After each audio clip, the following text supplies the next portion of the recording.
Kezdjük akkor azzal, hogy mire is kell nekünk a szenvedő, vagy mi is az, hogy szenvedő szerkezet. Mert utána a képzés már sokkal könnyebb lesz megérteni. Mindig csak halljuk azt, hogy szenvedő, szenvedő, szenvedő, meg hogy ez egy nehéz, meg szenvedek is, amikor én ezt tanulom, meg csinálom. De egyébként a szenvedő az tök jó név, hogyha érted, hogy mire van. Az angol nev, hogy ez a passive voice. Passzív szerkezet. Meg van az aktív szerkezet. És akkor már ugye gondolkodunk, megint olyan nyelvtanos az egész. Mi az, hogy passzív, aktív? Nem értek belőle semmit. Mit jelent a szenvedő? Ugye alapjáraton nekünk azt mondtuk, és akkor csak hogy értsd ezt az aktív azt jelenti, hogy cselekvő mondat. Cselekvő mondat, ugye ez a valaki csinál valamit. Alany, ige, tárgy, módhatározó, helyhatározó, időhatározó. Valaki csinál valamit. Ezt hívjuk aktív vagy cselekvő mondatnak, mert megvan az, hogy kivégzi el ezt a cselekvést. A szenvedő vagy passzív mondat az a lényege, hogy az alany nekünk ismeretlen, vagy nem akarjuk elmondani. Nem tudjuk, hogy ki végzi el ezt a cselekvést. Viszont ettől még ez a cselekvés el van végezve. Vagy ahogy mi mondjuk, ugye el vagyon végezve. Azaz, attól függetlenül, hogy nem tudjuk, ki végezte el a tárggyal ezt a cselekvést, a tárgy elszenvedte ennek a megcsinálását. Tehát a szenvedő mondat mindenképpen tárggyal kell, hogy kezdődjön. Mert nincs nekünk alanyunk. És ami fontos, hogy csak olyan mondatot lehet szenvedőbe tenni, amiben van tárgy.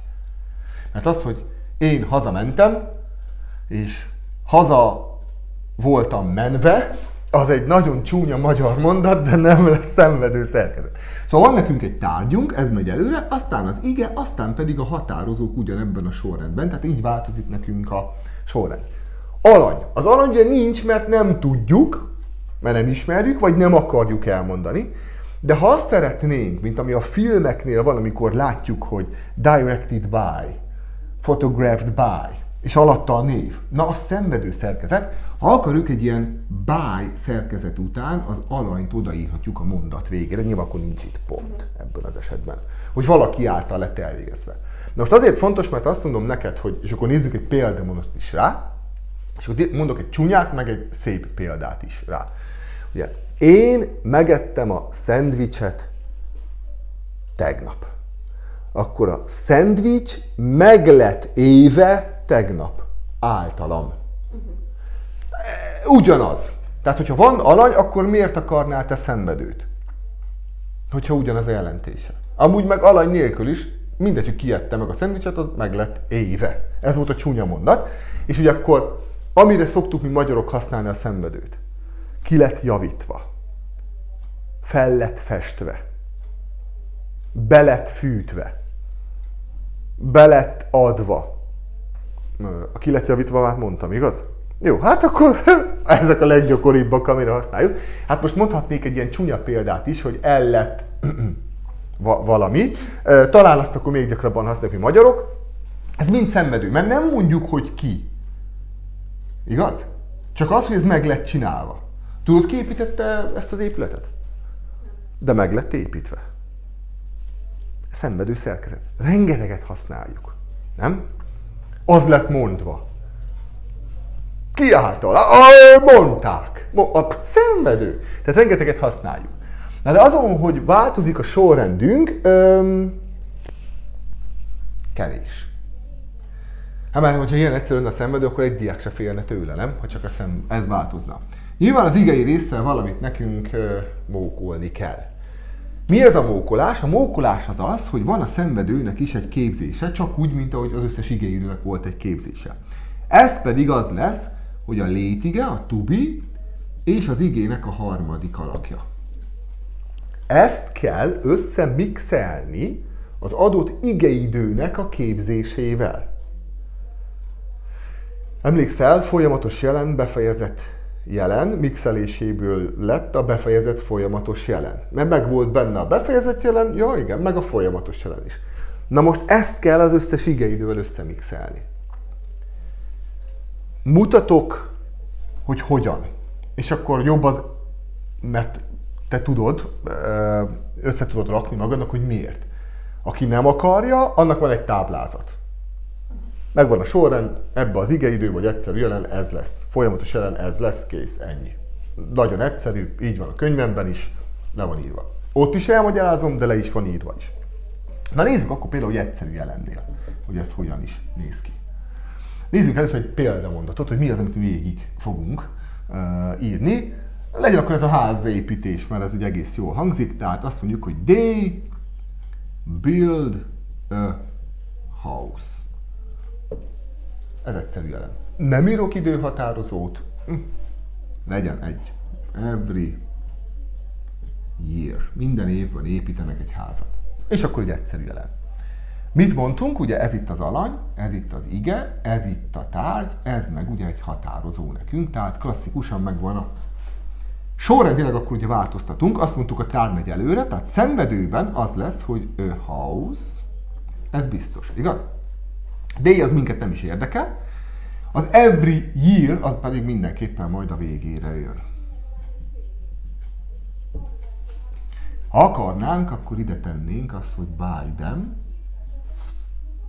de nem akarjuk, jó? Mert azért csinálunk szenvedőt, csak megvillantottuk azt a tudásunkat. És akkor ide kell nekünk ezt a képzést, meg az egyszerű jelen képzését rakni. Egyszerű jelenbe hogy néz ki a to be? A létige. Be, de az egyszerű jelenbe. Igen, itt leszoktak fagyni a diákok, régen volt. She is, meg ezek. Na, is, is vagy are, igaz? Igen. Na, és ezt tesszük hozzá, és ugyan az ige harmadik alakja, az ige az a build. Annak a harmadik alakja. Build. És akkor a házhoz is vagy are jön. Is. És egy képletet, ha felírunk az egyszerű jelenre, ezt nem is akkor ideírom, csak hogy egy párat levezetek, de akkor ideírjuk az összeset fel. Egyszerű jelennél is are plusz ige harmadik alak. Ugyanis a szabály mindig az, hogy az ige mindig harmadik alak. Mindegy milyen igeidő, az ige, ami a mondatban, amit át akarok tenni szenvedőbe, az mindig harmadik alak. És te a to be-t ragozod számban, személyben, igeidőben a tárgyhoz.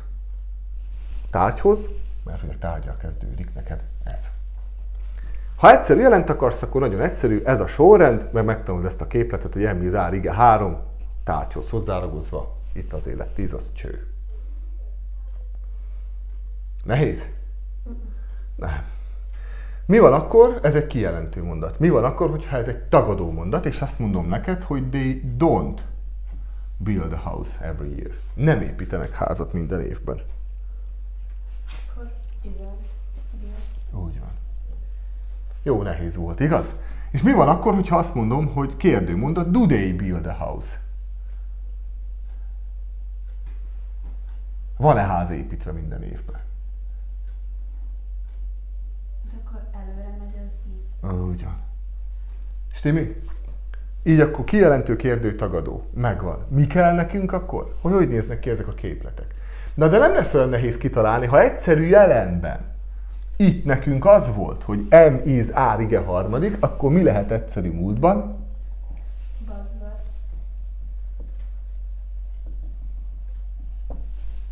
Jó. Mi van egyszerű jövőben? Will. Will az biztos, így van. És mi még biztos? Az igen. Az ige harmadik alakja. És akkor a to be-t addig ragozzuk, hogy jó nem legyen, vagy jó legyen nekünk. Will után ugye csak milyen alak állhat?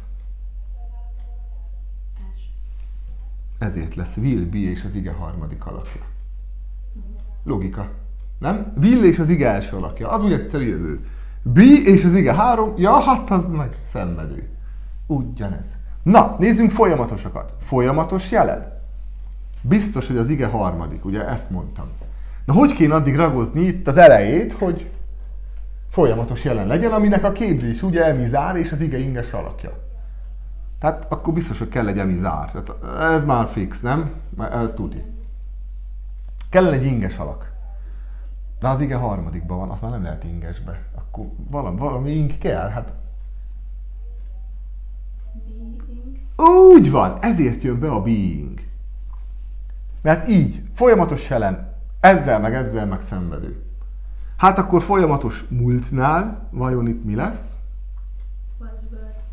Was were. Being és ige 3, és folyamatos jövőnél? Will be. Being és ige 3. Hú, nehéz mi? Azt mondja, hogy befejezett jelen. Nagyon egyszerű a szenvedő, ha érted mire kell, és mi a logika mögötte. Na befejezett jelen, az biztos, hogy ige 3. Ez jó, mert befejezett jelenben is ige 3 kell. Tehát ez eddig jók vagyunk. Mi van még a befejezetteknél, ugye? Have. Hát akkor itt is lesz egy have vagy has, azt tuti. Hát eddig megvan, akkor a befejezett jelen még egy szenvedőbe kéne tenni, tehát kéne egy to be bele. Na vajon mit vesz fel a to be, hogyha have has-zel kezdődik?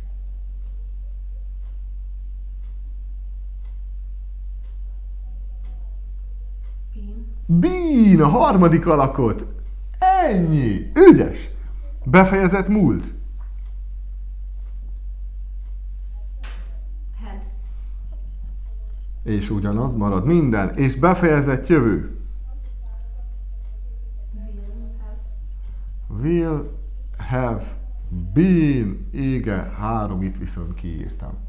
És itt van vége az igeidőknek, mert hogy maradt még ugye 3 igeidőnk, a folyamatosak, a befejezett folyamatos jelen, múlt és jövő. Befejezett folyamatos igeidőknek elméleti szinten fel lehet írni a szenvedő alakjukat, de gyakorlatban nem használjuk őket szenvedőbe, tehát nincs. Csak ennyi igeidő van. De nem csak igeidők vannak, hanem módbeli segédigék! Na mi van a módbeli segédigékkel? Mondjuk azzal, hogy can, meg could, meg should, és többet fel se írok, mert lényegtelen. Az ige biztos, hogy harmadik alak. Milyen alakba lesz? Hát nem nehéz kitalálni akkor a be, vajon milyen alakba lesz a be, hogyha tudjuk, hogy a can után az ige mindig milyen alakot vesz fel? Az összes módbeli segédige után.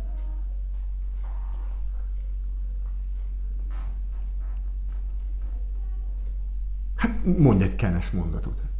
I can. Ja, első. Első alakot. Akkor módbeli segédik esetében can, be és az ige harmadik alakja. Could be, should be, may be, ige harmadik alak, és így tovább. Kész. Minden tud szenvedőzni. De ez még mind semmi, mint ahogy a top. Mi az hirtelen akartam mondani, az a csávó a tévébe, tudod? Amikor mondja a tévésopos. És ez még mind semmi. Még van 2 dolog a szenvedőnél, ami fontos nekünk. 1. Mi van akkor, ha személyes névmás tárgyesete a tárgy? Az nagyon frankó, hogy azt mondom neked, hogy they build a house, királyság. De mi van akkor azt mondom, hogy she loves me. Alany, ige, tárgy. Hogy lesz ennek a szenvedője?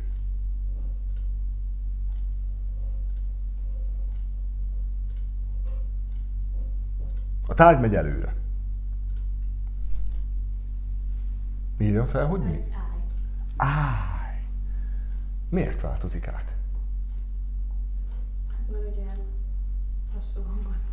Rosszul hangzik. Mindig ez egy jó nyelvtani magyarázat, hogy azért, mert rosszul néz ki, meg rosszul hangzik. Hát azért, mert mi az tárgyeset? Ha te alany helyére emeled ki a tárgyat, akkor is vissza kell váltani alanyesetté. Tök jó kis logika. Ájjal kezdünk mondatot. Mivel soha nem kezdünk. Ali G kezdett egyébként. Mi Julie. Mi like. Az nagyon jó volt. És utána jön ugye az I am loved, ugye így lesz belőle.